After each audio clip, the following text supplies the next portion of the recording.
Hello guys and welcome back to another video. Today we are going to be making a Brazilian empire. So if you didn't know, I got some comments the other day saying make a Brazilian empire, make a Argentinian empire. Today we're giving Brazil an empire, so if you want to see any empire at all, go ahead and leave it in the comments. And I'll be trying to make an empire video every other day. So let's go and begin. Also, this is my new map. I was able to touch it up a bit. It isn't perfect yet, but it's much more detailed, so hopefully I can make my videos a bit better. With that, Brazil declares war on Uruguay and begins to send down its military all across the border, mostly down the coast where they capture Montevideo, and all of Uruguay surrenders. Pretty easy war, but it's a pretty small country compared to Brazil, who is the most powerful country in all of the Americas. Well, in all of South America, the second strongest in the Americas. But yeah, they're stronger than any other countries in South America or in the Americas besides the USA, who's obviously the strongest here. With that, the next declaration of war is going to be on Paraguay. Once again, pretty easy war. Brazil just cuts the country into two, and after pushing in a bit more, the country surrenders. These wars are being pretty easy for Brazil. Once again, strongest country in South America. They can push around a lot of these other countries. With that, they can't do whatever they want and decide to refrain from declaring war on Argentina for now. They follow this up by declaring war on Suriname. Once again, something I should mention is that this is an unrealistic scenario. In real life, I highly doubt Brazil would do anything like this. They won't go expansionistic, they're not a dictatorship. And another thing I should mention is that in this world there are no alliances, so the USA won't join in. Well, the US doesn't really have any alliances down here. Well, actually, yes, they do. The Rio Pact. But Brazil is a part of that, so would it fall apart? Maybe, maybe not. But in this scenario, it doesn't matter since all alliances are gone. With that, Suriname, honestly, it's more of a courtesy of a war than a real one. After seeing the utter obliteration that happened in Suriname, Guyana decides to just give up and join Brazil. And yes, I know that in these countries there's a bit of a language difference because of how they were colonized, but that's how it's gonna be for most of the countries that Brazil conquers. They're the only Portuguese-speaking country in South America, whereas the majority of them are Spanish-speaking. Guyana's English, then Dutch and French Guyana. But for this scenario, we're just going to assume that nobody's going to rise up because it's Brazil's empire. I'll most likely get to some of these other South American countries eventually, so they can just wait for that. With that, Brazil's next war is actually going to be more of a war that they actually want to declare, and that might actually happen in real life. And that is a declaration of war on Venezuela. If you didn't know, their government, the situation there isn't great, and they'll actually get themselves a friend here. Probably not a permanent friend, but Colombia wants to invade Venezuela just as much as Brazil does. And guess who else wants to join in? The United States of America. With the US joining in, honestly, I don't see Venezuela standing a chance at all against the red team here. I doubt they would surrender, once again, because of how their government works, because of how everything works. But yeah, it's not gonna go great for Venezuela, to say the least. It's not gonna go very great. And also, Canada's not joining in. This is just to make it easier to color in Alaska.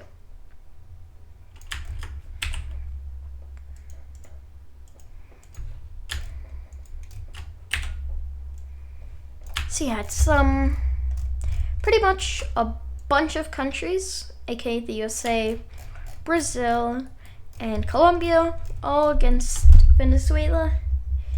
It's gonna be a pretty quick war, to say the least. Brazilian troops move into the south, which I know is the Amazon rainforest, which is why their main campaign is across the coast. Same thing with Colombia. US troops even make a landing. Honestly, there's nothing much to be mapped out here. Yes, the rainforest regions would be difficult to take over, but because of instability, I doubt many of the people would even want to fight for their country. And Venezuela completely capitulates here.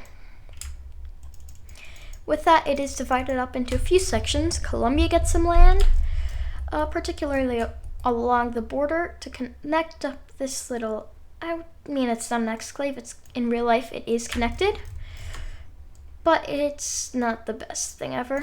So they connect that up, and they take a good amount of land out of northern Venezuela.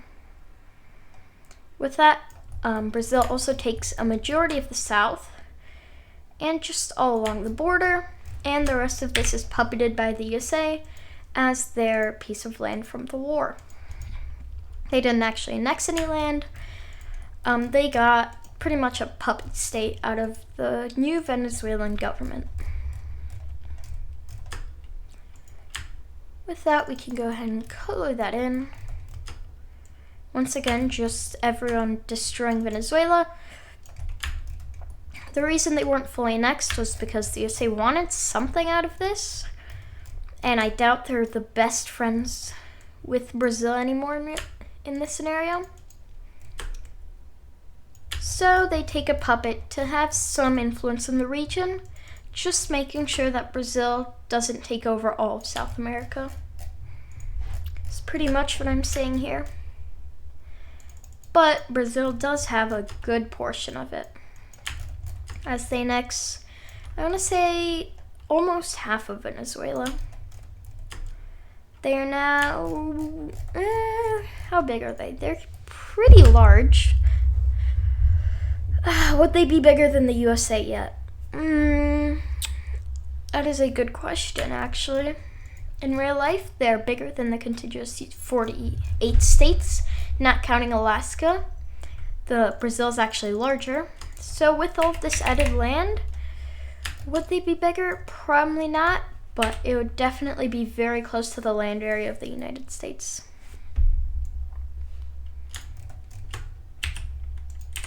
With that, Brazil decides that, hey, it's going absolutely fantastic.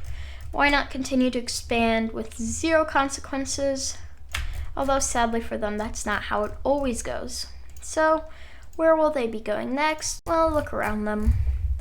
They don't border many weak countries. They got out of war with Colombia on their side recently, and Colombia is actually teamed up with the US. Even the strengthened Brazil wouldn't stand a chance against the USA. Well, no, actually first we're gonna see Brazil making a deal with France. Basically, if you don't know the most important thing about French Guiana, the closer you are to the equator, the easier it is to launch rockets into space, and that is the point for all EU ships. Brazil makes a deal with France. They hand over quite a few $1 billion, like tens and tens, even over $100 billion for the land.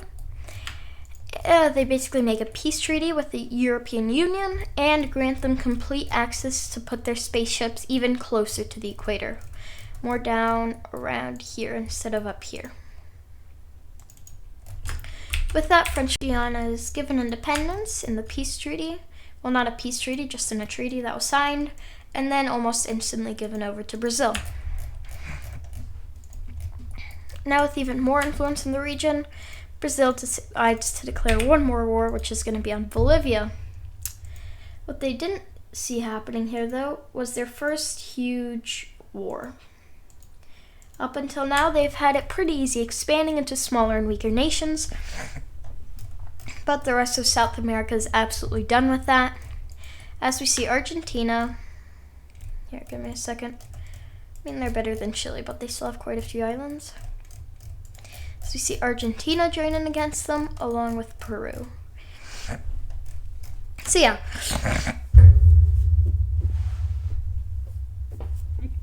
All of South America has pretty much just decided to go to war with Brazil here, and it's going to go pretty badly for Brazil. In the beginning, no, actually it's going to go pretty well for Brazil, as they're going to get themselves an ally here. Try and guess who it is. They want land from Bolivia, they want land from Peru. Relations with Argentina are fine, but why not join the winning side? That's Chile. With that, Ecuador might join in, but no, let's just leave Ecuador as neutral in this scenario.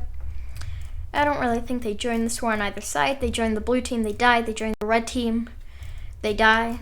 Peru could probably push in, destroy all their infrastructure, kill their people, ruin their country. until Brazil eventually comes to free them. With that, the war begins as Brazilian troops begin to push into Bolivia.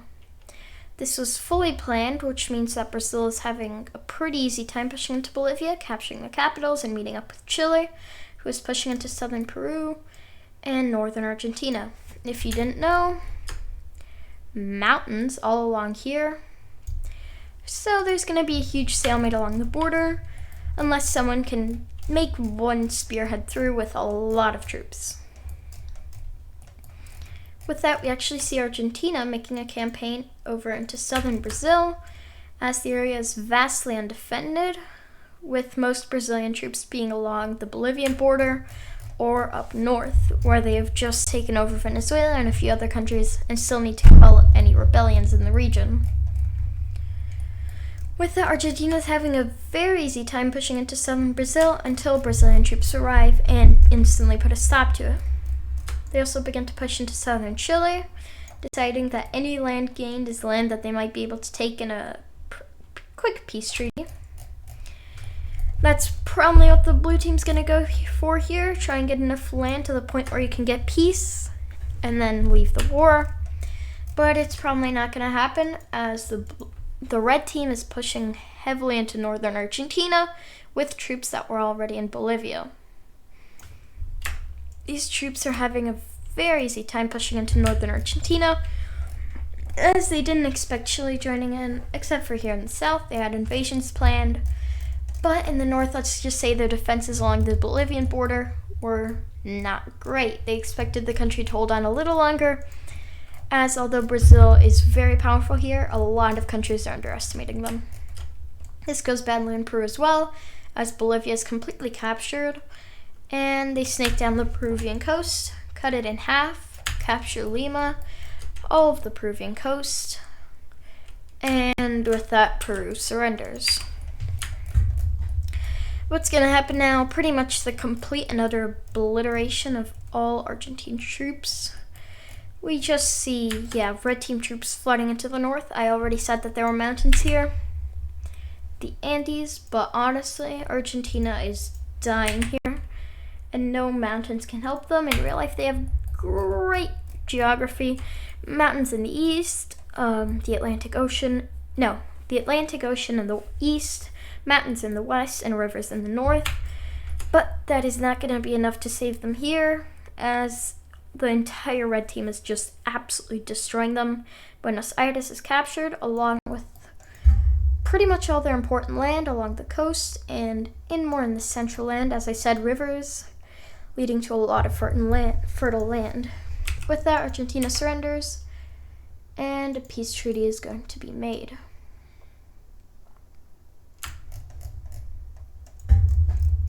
Okay, let's see here. Victors here are Brazil and Chile. So Chile, you aren't exactly on Brazil's hit list, so you might actually get away with this. Congratulations. No, actually, Colombia, who's going to be stronger here, Colombia or Chile? I'll leave it up to you guys to decide. Colombia has a good part of Venezuela and an allyship with the US. Chile is allies with Brazil, and I'll show you how much land they get in a second.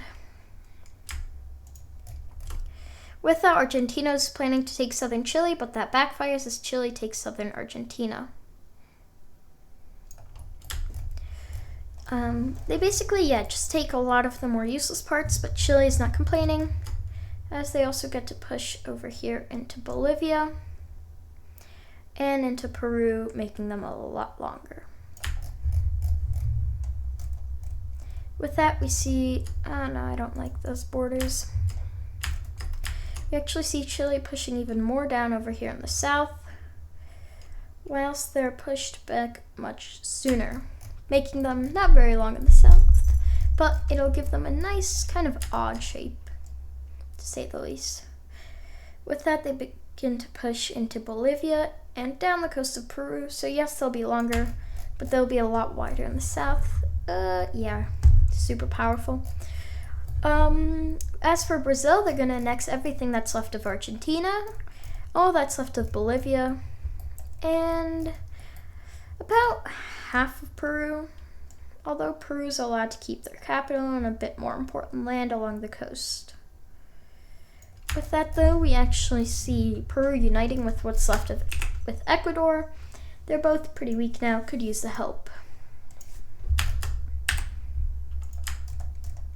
With that, Peru will survive here, but they might go ahead and flip to the US side, as Brazil made the mistake of not puppeting them, allowing them to switch sides and gain protection under a new US alliance here in South America. Aside from that, yeah, South America is now just Brazil, some Chile, some Colombia, and that's literally it. It's all just a few countries now. Once again, Chile, would they still be the longest country in the world? I mean, when it comes to width included, maybe not. They gained a lot of the southern land. It might look like they took half of Argentina, and this would make them incredibly powerful, which would make them quite a bit more powerful, quite a bit more of a world player. But I don't think this would be enough to really get them too high up when it comes to world affairs. They might get a bit more of a say though, especially as Brazil's ally, who is now one of the strongest and most important nations of the world. Maybe not having as much influence as, once again, the United States, Russia, China, some countries in Europe, France, UK, Germany.